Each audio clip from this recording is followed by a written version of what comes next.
Control फिलहाल administration संभाले, और जब उसके फ्यूचर का तय किया जाएगा, उसका मुस्तकबिल तय किया जाएगा, तो मेरी नजर में जो भी मुस्तकबिल तय होगा उसमें एक चीज मेरी नजर में ये आती है कि ये बुनियाद पड़ेगी एक आजाद फलस्तीनियन स्टेट की। और एक ये भी बहुत मुमकिन है क्योंकि अरबों के अंदर जितने भी आसपास के अरब ममालिक हैं उनमें फिलिस्तीनी ही ऐसे हैं जिन्होंने 2006 के अंदर सबसे ज्यादा फेयर और ट्रांसपेरेंट इलेक्शन अपने कंडक्ट किए थे। ये अलग बात है कि उसके बाद से हालात ऐसे हो गए थे कि दोबारा कभी इलेक्शन नहीं हुए। तो जो हमास की लीडरशिप है वो ये स्टेटमेंट दे रही है कि हम जो अपने हथियार सौंपेंगे, जब वो फलस्तीनी स्टेट कयाम में आएगी, जो उसकी फौज होगी या जो उसकी पॉलिटिकल अथॉरिटी होगी, उसके सामने हम अपने हथियार रखेंगे।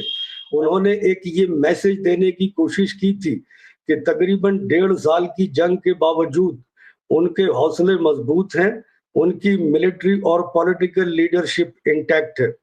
और आज भी 2 साल की जंग के बाद जब ये सीज फायर हुआ है, जो कि ट्रंप के इंटरवेंशन से ये सीज फायर हुआ है, उसमें भी जो उन्होंने मैसेज दुनिया को या इजराइल को दिया है, वो एक बहुत बड़ा मैसेज ये है कि देखिए उनकी जो मिलिट्री लीडरशिप है, जो उनका कैडर है, जो उनकी पॉलिटिकल लीडरशिप गजा के अंदर है, वो आज भी उसी तरह से इंटैक्ट है और गजा के ऊपर वो आज भी अपना कंट्रोल एक्सरसाइज कर रही है। पड़ेगा इजराइल की अलग अलग जेलों से।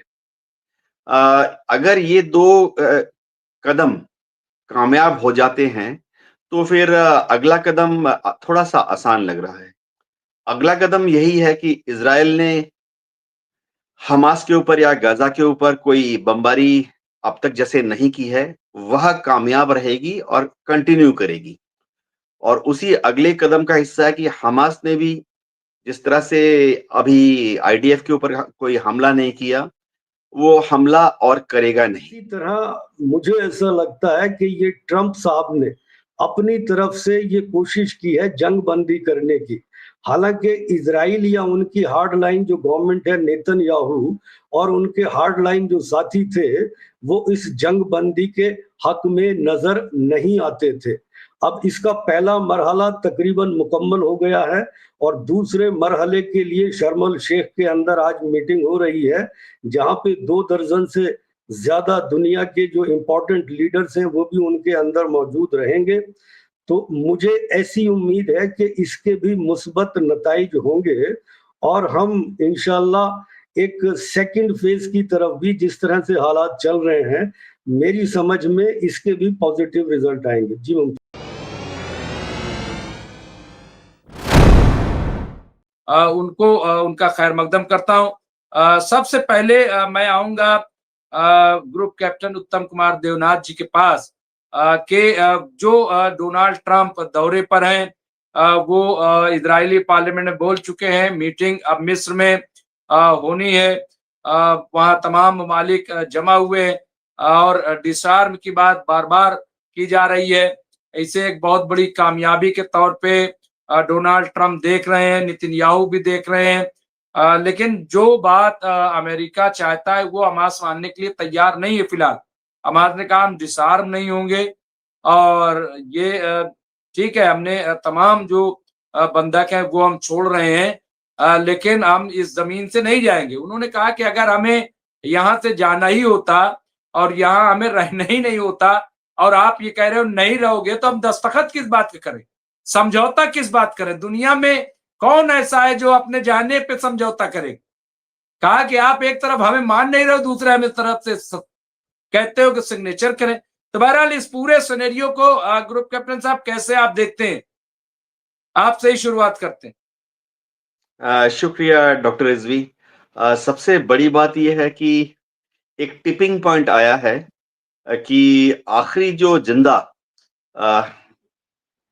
प्रिजनर ऑफ वॉर कह लें या बंधक कह लें, लास्ट 20 को छोड़ दिया आज हमास ने और वो इजराइल में पहुंच चुके हैं, अपने अपने घरों में अपने परिवार वालों से मिल रहे हैं।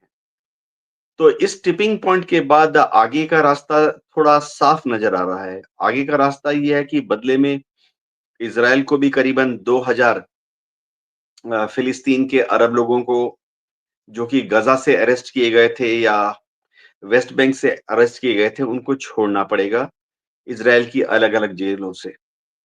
अगर ये दो कदम कामयाब हो जाते हैं तो फिर अगला कदम थोड़ा सा आसान लग रहा है। अगला कदम यही है कि इजराइल ने हमास के ऊपर या गाजा के ऊपर कोई बमबारी अब तक जैसे नहीं की है, वह कामयाब रहेगी और कंटिन्यू करेगी। और उसी अगले कदम का हिस्सा है कि हमास ने भी जिस तरह से अभी आईडीएफ के ऊपर कोई हमला नहीं किया, वो हमला और करेगा नहीं। जाहिर बात है इजराइल, अमेरिका चाहते हैं कि हमास हथियारों को त्याग दे। डीमिलिटाइजेशन की बात हो रही है। देखिए, इसके अलग अलग मायने हैं। जैसे 1971 का युद्ध हुआ था, 16 दिसंबर 1971 में ढाका में जब 93,000 पाकिस्तानी ट्रुप्स ने हथियार डाले थे, तो एक तरीका होता है जहां प्रॉपरली एक बिना ताम-झाम के एक सिंपल सी परेड की जाती है और उसमें 93,000 पाकिस्तानी सोल्जर्स ने अपने हथियारों को इंडियन आर्मी के हवाले कर दिया था। हमास इस तरह से अपने हथियारों को आईडीएफ के हवाले करने के लिए तैयार नहीं है, लेकिन हमास ने इतना बोला है कि वो इतना करेगा कि हथियारों का इस्तेमाल नहीं करेगा।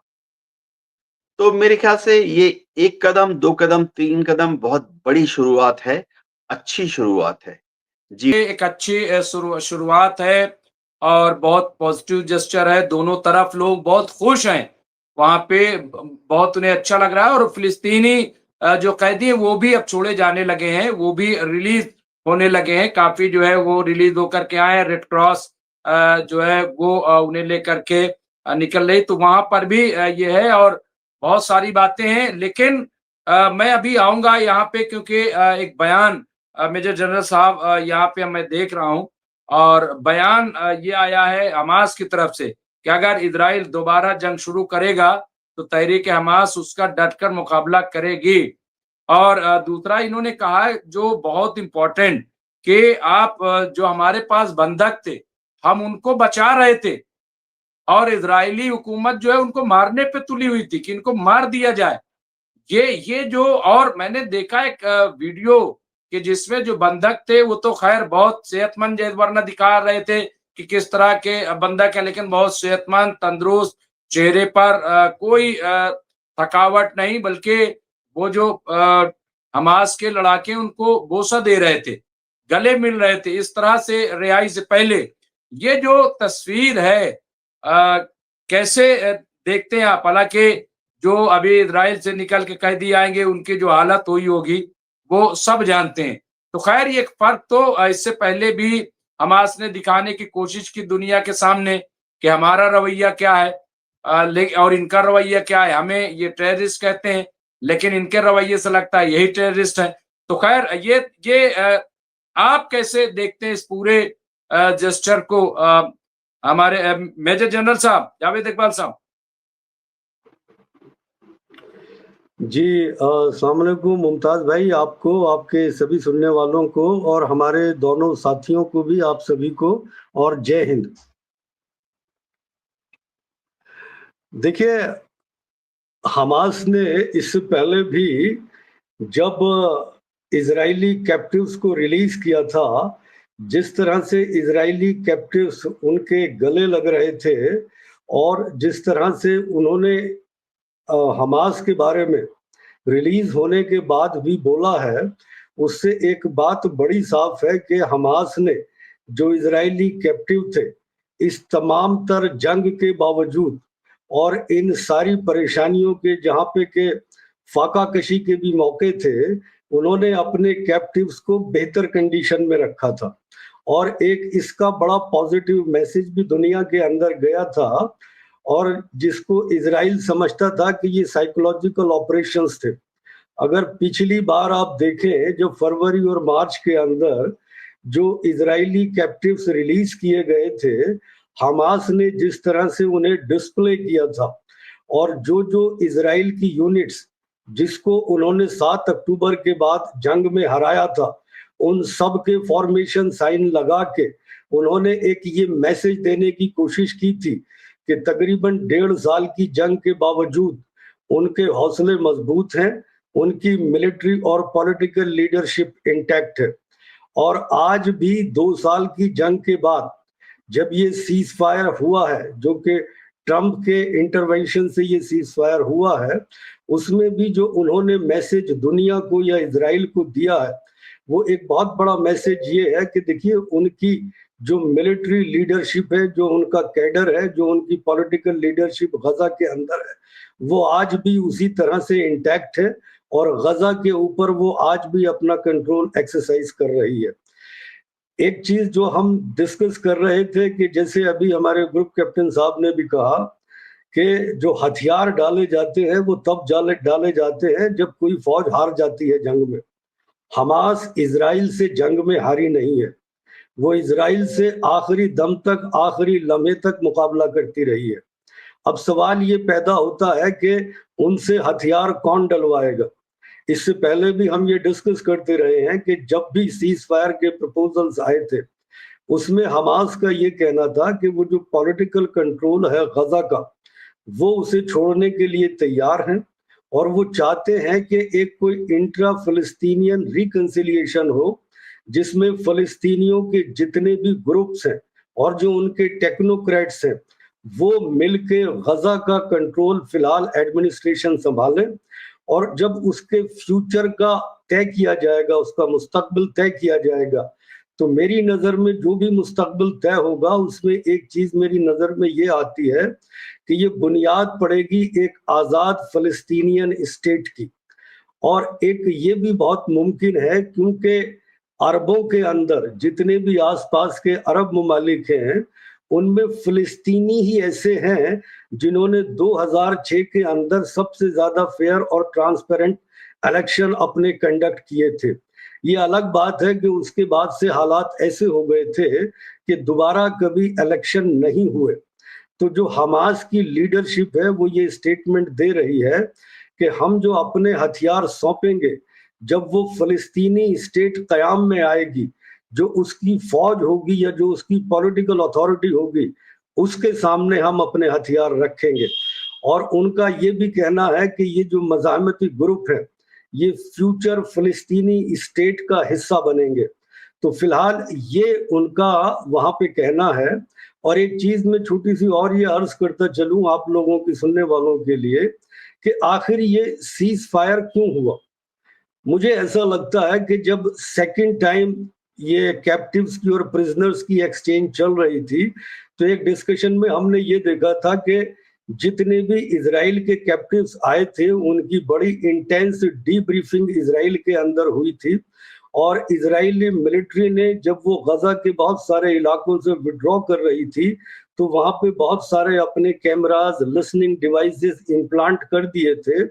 और नेतन्याहू को ये भरोसा दिलाया गया था नए मिलिट्री चीफ की तरफ से भी कि अब हमारे पास इतनी इंफॉर्मेशन, इतनी इंटेलिजेंस हमास के बारे में आ गई है कि हम अगले कुछ महीनों में मिलिट्रीली इन्हें हरा देंगे और इसके ऊपर कंट्रोल कर लेंगे। और इसीलिए मुझे ऐसा लगता है कि ट्रंप भी अपना पीछे हटे थे और इजराइल को मौका दिया गया था कि अगले 4-5 महीनों में, 6 महीनों में अगर आप मिलिट्रीली हमास को हरा सकते हैं और पूरे गजा पे अपना कंट्रोल कायम कर सकते हैं तो आप कर लीजिए। लेकिन अपनी तमाम तर कोशिशों के बावजूद इजराइल की मिलिट्री वो नहीं कर पाई। जब वो नहीं कर पाई तो डे बाय डे ट्रंप के ऊपर प्रेशर बढ़ रहा था, क्योंकि इजरायली मिलिट्री तो गजा के अंदर लड़ रही थी, लेकिन इंटरनेशनल फोरम्स के ऊपर दुनिया के अंदर इजराइल को और नेतन्याहू को प्रोटेक्ट पॉलिटिकली और डिप्लोमेटिकली करने की जिम्मेदारी अमेरिका की और ट्रंप की थी। और इसके साथ साथ मिलिट्री और फाइनेंसिंग भी, जो इजराइल जंग लड़ रहा था, वो अमेरिका की थी। अमेरिका को ये लगा कि अब ये अनसस्टेनेबल हो रहा है, दुनिया के अंदर जिस तरह से सिचुएशन बदल रही है उनकी आवाम के अंदर या बाकी यूरोपियन और एशियन गवर्नमेंट्स के अंदर, तो इसी तरह मुझे ऐसा लगता है कि ये ट्रंप साहब ने अपनी तरफ से ये कोशिश की है जंग बंदी करने की। हालांकि इजराइल या उनकी हार्ड लाइन जो गवर्नमेंट है नेतन्याहू और उनके हार्ड लाइन जो साथी थे वो इस जंग बंदी के हक में नजर नहीं आते थे। अब इसका पहला मरहला तकरीबन मुकम्मल हो गया है और दूसरे मरहले के लिए शर्म अल शेख के अंदर आज मीटिंग हो रही है, जहां पे 2 दर्जन से ज्यादा दुनिया के जो इम्पोर्टेंट लीडर्स हैं वो भी उनके अंदर मौजूद रहेंगे। तो मुझे ऐसी उम्मीद है कि इसके भी मुस्बत नताइज होंगे और हम इंशाल्लाह एक सेकंड फेज की तरफ भी, जिस तरह से हालात चल रहे हैं, मेरी समझ में इसके भी पॉजिटिव रिजल्ट आएंगे। जी मुमताज भाई।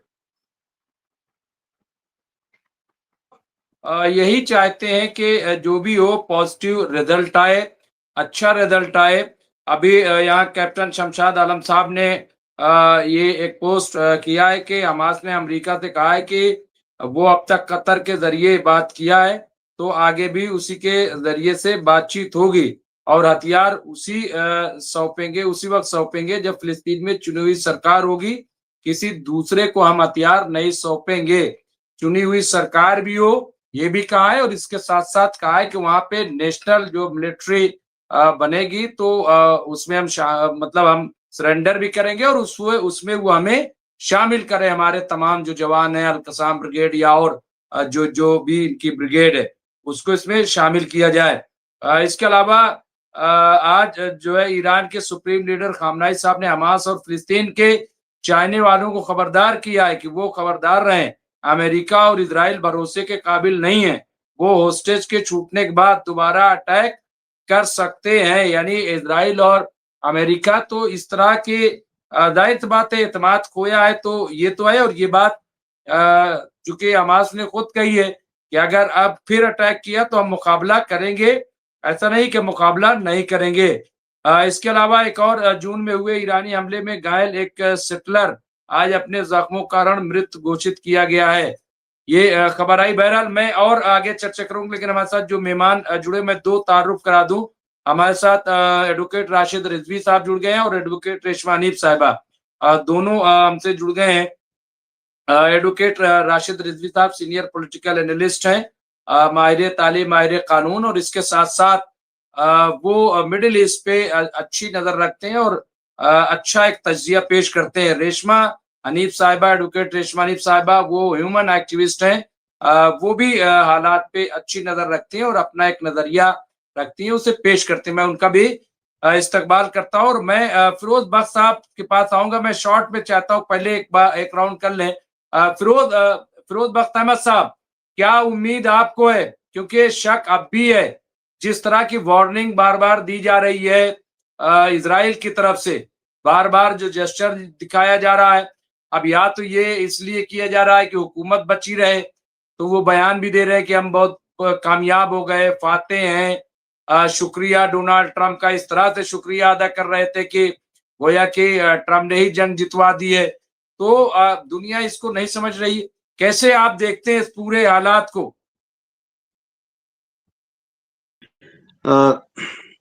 जी, बहुत बहुत शुक्रिया डॉक्टर मुमताज आलम रिजवी साहब और आपके तमाम सामीन को जो हमसे जुड़े हुए हैं।